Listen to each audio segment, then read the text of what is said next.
Pass করতে পারেন নাই। বিগত 5ই অগাস্টের পর থেকে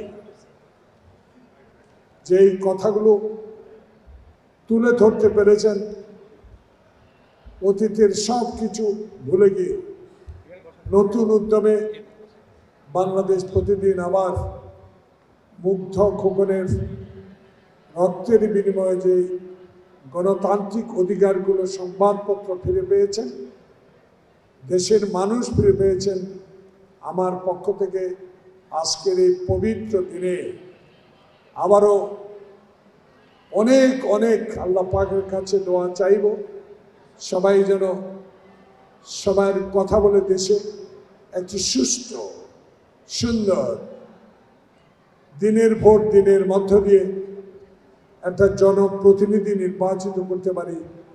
আজকে বাংলাদেশ প্রতিদিনের এই দিনে আল্লাহ পাকের কাছে দোয়া করে আমি বিদায় নিচ্ছি।